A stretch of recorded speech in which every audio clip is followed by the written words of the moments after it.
বন্দিলাম সর্বদেবগণ, কলিযুগে নারায়ণ পূজার কারণ, অধিষ্ঠান হইলেন অবনী ভবন। দরিদ্র ব্রাহ্মণ এক ছিল মথুরায়, না জানে সুখের লেশ দুঃখে কাল যায়।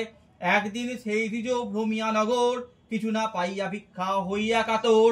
বৃক্ষতলে বসিলেন বিরস বদনে, কতক্ষণ কান্দিলেন দুঃখ হই মনে।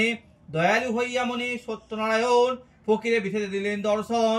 ব্রাহ্মণে কয়েন শোনো দ্বিজ মহাশয়, কি কারণে কান্দিয়েছ বসিয়া ধরায়। দ্বিজ বলে কি হইবে কহিলা তোমায়, ফকির বলেন দ্বিজ হানি কি বাতায়। ব্রাহ্মণ বলে নিত্য ভিক্ষা মাগি খাই, আজি না পাইয়া ভিক্ষা দুঃখ ভাবি তাই। ফকির বলেন দ্বিজ যাহ নিজপুর, আমারে পুজিলে তবে দুঃখ যাবে দূর। দ্বিজ বলে নিত্য পুজি শ্রীনারায়ণ, তা ভিন্ন না করিব যবনাচরণ। ফকির কয়েন হাসি শুনো দ্বিজবর, পুরাণ কোরআন কিছু নয় মতান্তর।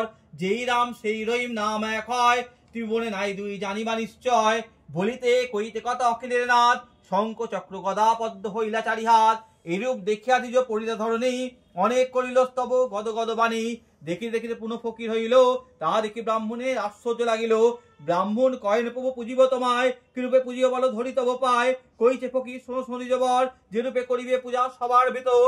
গদুম ধান দাদি চাই সোয়াশের গুড়া, সোয়া গন্ডা গোবাক পান রম্বা সোয়া ছড়া। সোয়াশের চিনি কিংবা খাড় গুড় দিবে, ক্ষীর কিংবা দুগ্ধ দিয়া ভক্তিতে পুজিবে। এই সব সামগ্রী করি আয়োজন, চতুর্দিকে বসিবে যত ভক্তগণ। গুণকথা আমার শুনিবে সাবধানে, যত নেই পুজিবে তথা বিবিধ বিধানে। সত্যপীর বলি সবে ছিঁড়ে দিবে হাত, নারায়ণ বলিয়া করিবে প্রণিপাত। প্রসাদ লইবে সবে এই তো বিধান, এত বলি নারায়ণ হইলা অন্তর্ধান। ভাবে গদ গদ দ্বিজ মনে হর্ষিত, ঘরে কত ভ্রমিয়া গৃহেতে উপনীত। ব্রাহ্মণী শুনিয়া হর্ষে হইলেন ব্যস্ত, শ্রীর আয়োজন করেন সমস্ত। যথাবিধি পুজিলেন নারায়ণ পদ, রাতারাতি ব্রাহ্মণে অতুল সম্পদ। কাটুরিয়াগণ দেখে বিস্মিত হইল, ভক্তি দ্বিজ বলে জিজ্ঞাসা করিল। শুনি দ্বিজ কইলেন বিধান সমস্ত, কাটুরিয়াগণ সবে হইল বড় ব্যস্ত। শ্রীনি কহিল তারা সেই তো প্রকারে, দুঃখ দূরে আনন্দ করে ঘরে। অতঃপর সনন্দ সাধু একজন, কাটুরের সম্পদ দেখিয়া হৃষ্ট মন।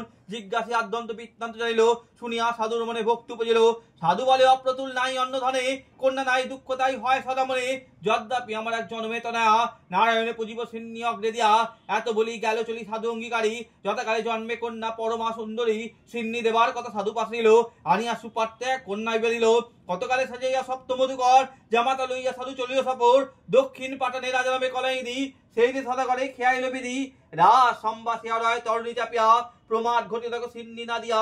রূপতির ভান্ডারে ধরাইয়াছিল, ইতিমধ্যে সাধু তরণী পূর্ণ হইল।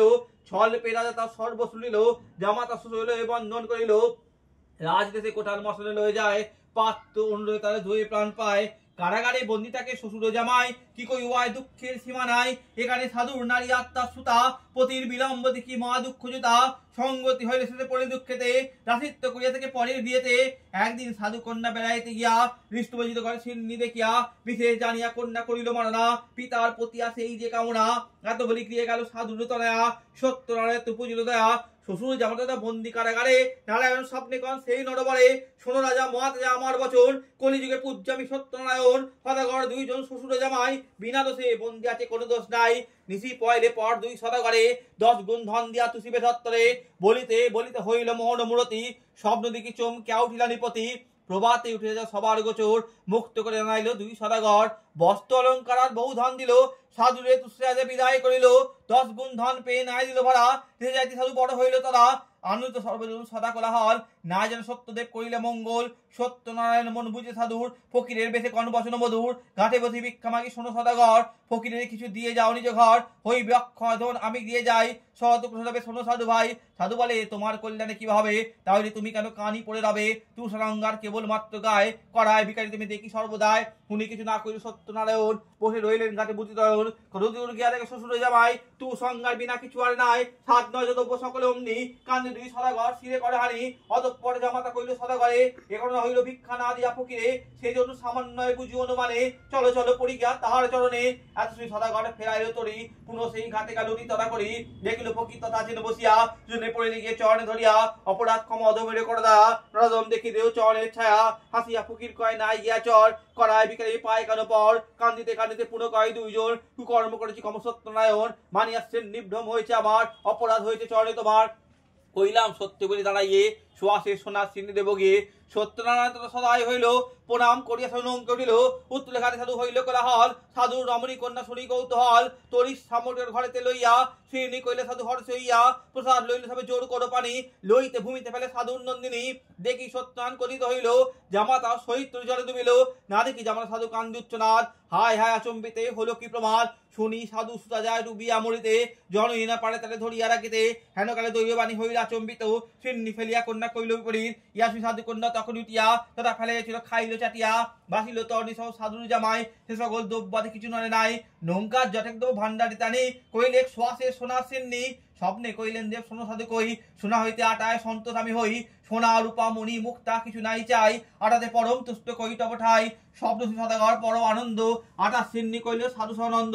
ক্রমেতে প্রচার হইল সবার আলয়, ভক্তি করে পুললে কামনা সিদ্ধি হয়। গুণকথা শুনিব হই এক মন, বিমান হইল সত্যনারায়ণ।